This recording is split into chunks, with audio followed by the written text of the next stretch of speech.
I wanna rock and roll all night and watch Rhino gore the Rock. I wanna rock and roll all night and toss gold medals off a bridge. I wanna rock and roll all night and party every what? I'm John Retlin with a retro review of WWE Smackdown from August 30th, 2001. Yes, we're done with August 2001. Hooray, the invasion angle is nearly done. Oh, we're almost there. This invasion angle didn't have a fucking prayer. Why not butcher another goddamn song like I did with my Raw review just before? So yes, provided that terrible rendition of the Kiss classic, such as it is, didn't make you want to tear your goddamn eardrums out and never watch my channel again, let's talk about a show that took place in Detroit Rock City. Detroit Rock City of rock and roll. It'd be weird if it was Detroit Disco City or Detroit Rock Disco City. Anyway, enough musical talk. In Detroit, Michigan. Pretty big pops for a couple people that were the home state guys. So anyway, we start with Test and the Dudleys against APA and the Big Shows. Big brawl. And Big Show got the hot tag. We got a melee. We got a clothesline from Hell on Devon 1, 2, 3. Because there were some matches that just basically happened for the sake of happening, and the overarching story took place between Kurt Angle and Stone Cold Steve Austin. So, Angle comes out to a huge pop. He's upset that Austin stole his gold medals, as one would be, and said, well, you took my medals, you want to take my most prized possession? How about I take yours? I challenge you to a match at Unforgiven in Pittsburgh, Pennsylvania, and man, can't wait to relive that goddamn pop. Unfortunately, it also means I have to relive the Chronic, Kane, and Undertaker tag match, and a few other matches that were less than good, and a few matches that were also good. The problem with the invasion angle was such a goddamn mess and a hodgepodge of ideas that could have worked, but they didn't let anything breathe, and even though there was some good comedy and some pretty good matches, and some somewhat stellar TV shows, there are actually some episodes that hold up pretty goddamn well, even with the interference shit. The invasion angle just, once again, fucking misfire to fucking misfire. Just human centipede together with a whole bunch of train wrecks and logging truck accidents and all that. It's like Final Destination 2 on steroids. Don't do drugs, kids. So anyway, he says, Angle's basically saying all this stuff. Austin pops up on the screen, says, well, come find me. So, so I can give you your medals back and everything. Oh, wait, no. Booker T and Shane come down and they basically talk about how Booker was robbed. And there's asshole chants and Angle tells Booker, well, go do another audition for Soul Train. Because why not make fun of Booker? And then he's, this Booker says the city has a high crime rate and I'm going to add to it by mugging you. Okay, given Booker's crime past, you know what? Why not lean into it and why not say so? It's not like they brought it up in the Triple H feud. Someone like you will never be champion.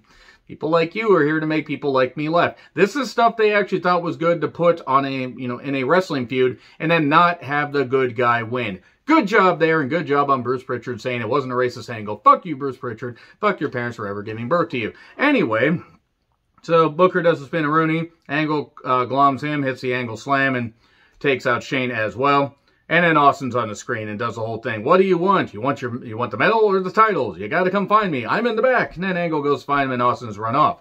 Oh no! It's also in the same arena where Stone Cold Steve Austin got run over by not a reindeer but by a limousine that ended up being Triple H, but then it was Rikishi that got paid off by Triple H because Rikishi originally did it for The Rock, for the people, and then people realized nobody wanted to boo Rikishi because by that point, he wasn't very mobile. So, Taker took on Albert with X-Pac in a rematch from a Raw match that wasn't very good. And Kane was dealing with an elbow infection, that's why his elbow was wrapped on Raw. So 2-on-1 before the bell, and then bell rings, Baldo bomb right before that, and then splash, oh no. Albert only gets a 2 count, and then we get a chair to Albert's head later for DQ, and X-Pac then gets a chair to the head after hitting Booker, or not hitting Booker, but it would have been interesting if he actually hit Booker, because then X-Pac would have been doing something interesting. Nope, he hits Undertaker, and that's pretty much it right there. He gets laid out. This did absolutely nothing. We're winding down on X-Pac getting appearances on WWE television for the foreseeable future, but he did get laid out with the last ride.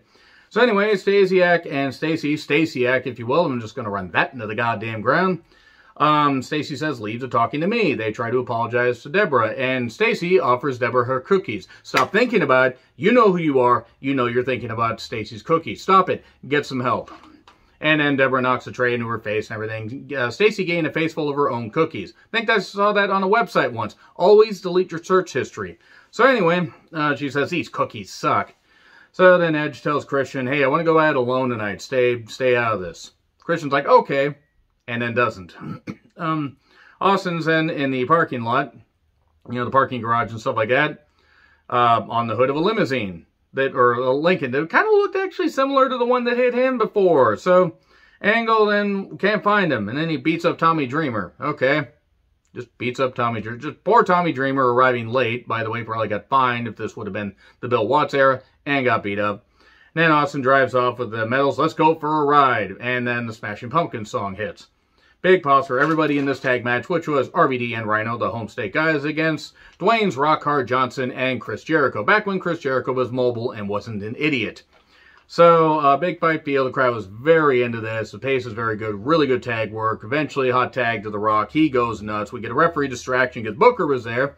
And Nick Patrick, naturally being distracted by anything that isn't in the match, is like, oh shit, I better go check on Booker. And Shane gloms The Rock out of nowhere. Shane glomming Dwayne's Rock Hard Johnson out of nowhere. Here comes the... Ooh, probably should stop that one right there.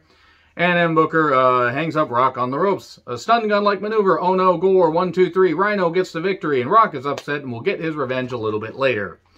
And then Regal is talking about the tag match. Tori shows up. You know, what happened? Like, what happened? Why in the world would, you know, that...